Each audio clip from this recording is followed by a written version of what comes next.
بقنطاری، اب یہاں پر اخفا ہو رہا ہے. اخفا کہتے ہیں چھپانے کو. نون ساکن کی آواز کو آپ نے ناک میں چھپا لینا ہے.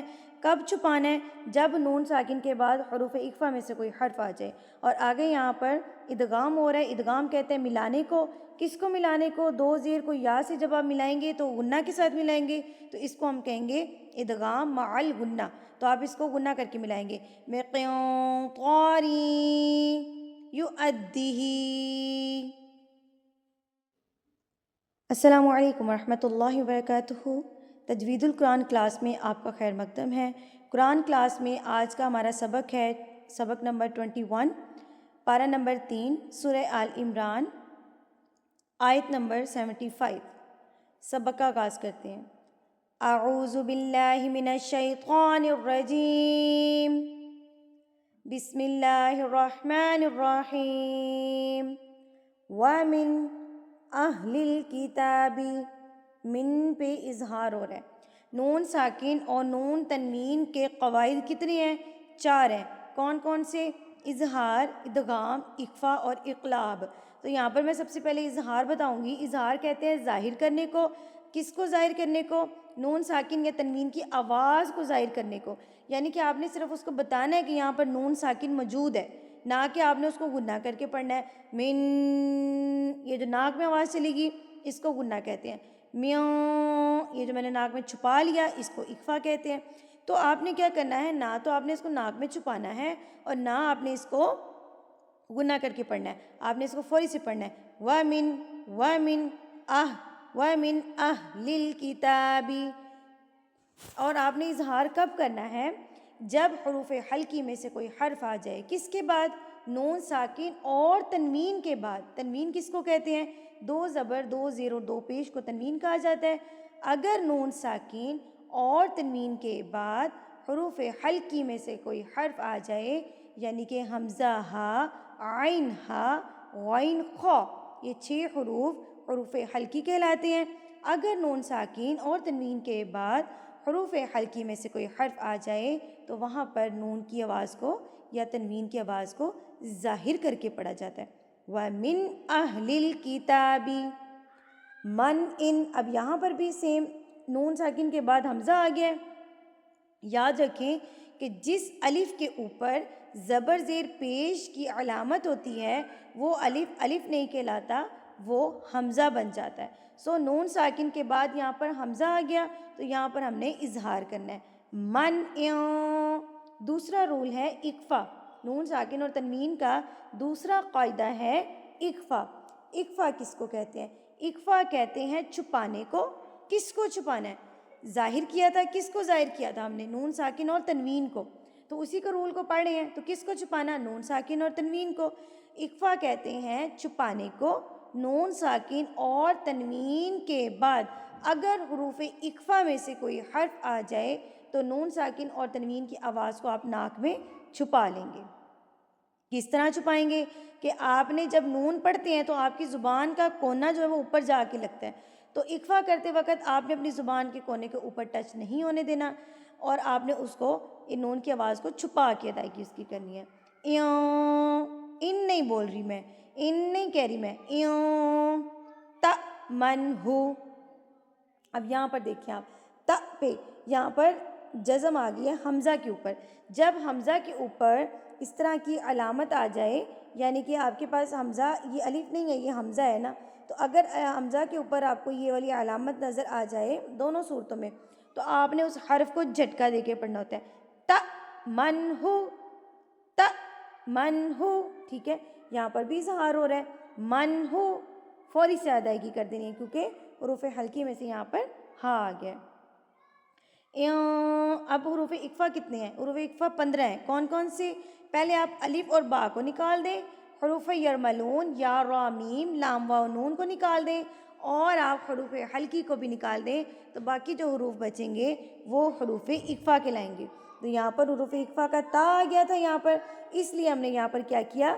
نون پر اخفا کیا، ہم نے اس کو چھپا کے پڑھا. تأمنہ بقنطار.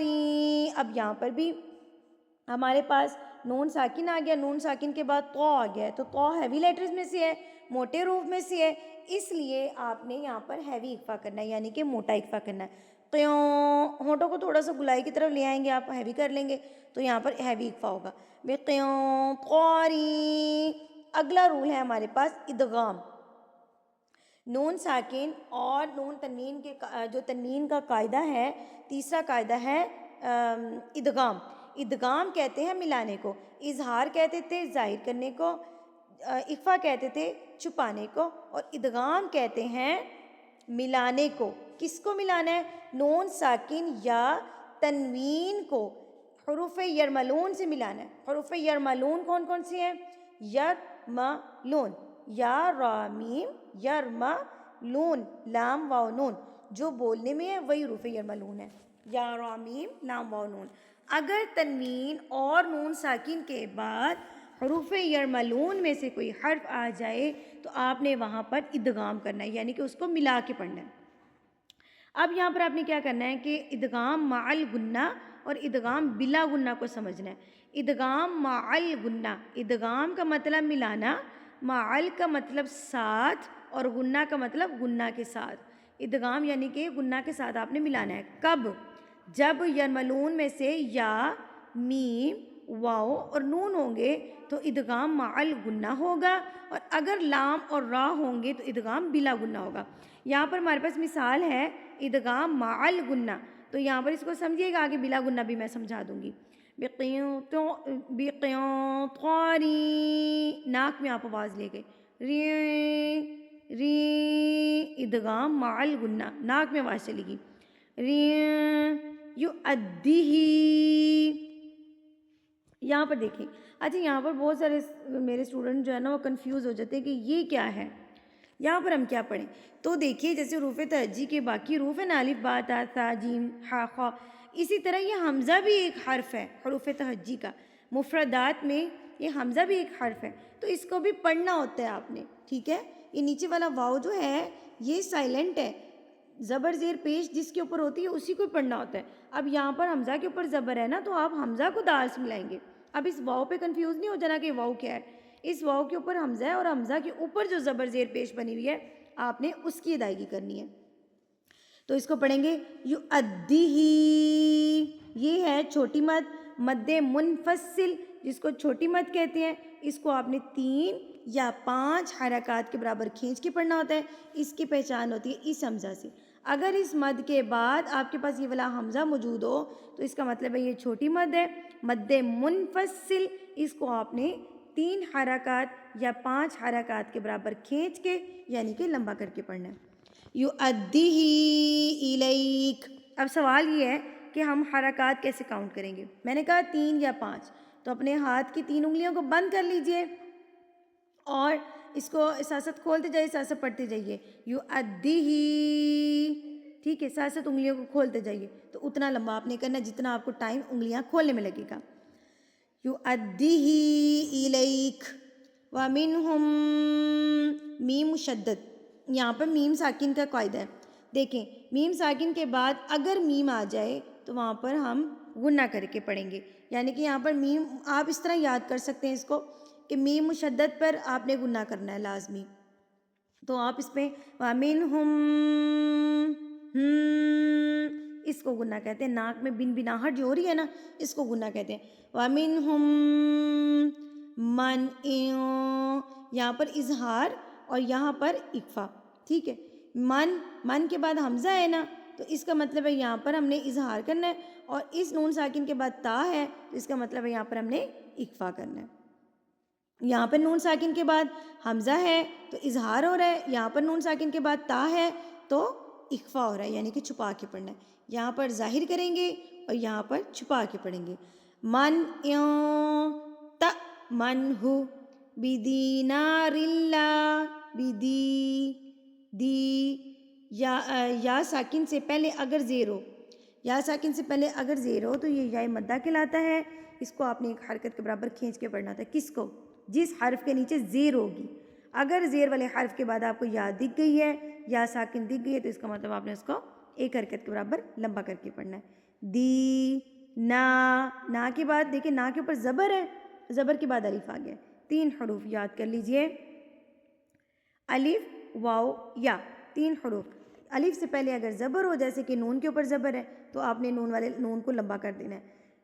یا ساکن سے پہلے اگر زیر ہو یا جیسے کہ دال کے نیچے زیر ہے تو یہ بھی یا مدہ کہلائے گا. اور واو سے پہلے اگر پیش ہو جیسے کہ یہاں پر قالو میں دیکھیں لام کے اوپر پیش آگے واو آ گیا. جب یہ 3 حروف آ جائیں یا سے پہلے زیر الف سے پہلے زبر اور واو سے پہلے پیش ہوگی تو آپ نے ان حروف کو کھینچ کے پڑھنا ہے. کن کو؟ جن کے اوپر زبر زیر پیش ہے ان کو آپ نے کھینچ کے پڑھنا ہے. کس صورت میں؟ اگر الف واو یا آ جائیں گے تو ان کو آپ حروف مدہ کہتے ہیں. ایک حرکت کے برابر ایک الف کے برابر آپ نے اس کو کھینچ کے پڑھنا ہوتا ہے. بدینار اللہ یؤدیہ الیک الا ما دمت علیہ قائما. پہلے میں یہاں پر وقف کا طریقہ بتا دیتی ہوں کہ وقف کیسے کرنا ہے. آپ نے جب آپ نے اس طاء پہ وقف کرنا ہے تو 2 زبر ہیں. 2 زبر پہ آپ کیسے رکیں گے؟ 2 زبر کو آپ نے ایک زبر اور ایک الف پڑھنا ہے. ایک زبر کو آپ ختم کر دیں گے اور ایک زبر اور ایک الف پڑھا جائے گا. ما قائما. اب قا کے اوپر مد ہے اور اس مد کے بعد یہ والی حمزہ ہے تو اس کا کیا مطلب ہے کہ یہ بڑی مد ہے. اس کو مد متصل یعنی کہ بڑی مد کہتے ہیں. اس کو آپ نے 4 حرکات کے برابر کھینچ کے لمبا کر کے پڑھنا ہوتا ہے. قائما ذالک بأنہم قالوا لیس علینا فی الأمیین. کھڑی زیر کو اسٹوڈنٹس لمبا نہیں کرتے. حالانکہ کھڑی زیر بھی لمبا کر کے پڑھی جاتی ہے. جیسے کہ کھڑی زبر کو پڑھا جاتا ہے ایسے ہی الٹا پیش کو بھی لمبا کر کے پڑھا جاتا ہے. تو پہ گنہ ہو گیا یا کھینچ کے پڑھی جائے گی. امیین سبیل وَيَقُولُونَ عَلَى اللَّهِ. اللہ سے پہلے اگر زبر آ جائے تو اللہ کو ہیوی یعنی کہ موٹا کر کے پڑھا جاتا ہے. عَلَى اللَّهِ الْكَذِبَ وَهُمْ يَعْلَمُونَ. بَلَى مَنْ أَوْفَى بِعَهْدِهِ وَاتَّقَى فَإِنَّ اللَّهَ يُحِبُّ الْمُتَّقِينَ. آج کا ہمارا سبق اتنا ہی ہے. اگلے سبق تک کے لیے مجھے اجازت دیجیے. اگر آپ میرے چینل پر نئے ہیں تو میرے چینل کو سبسکرائب کر لیجیے. وآخر دعوانا الحمد للہ رب العالمین.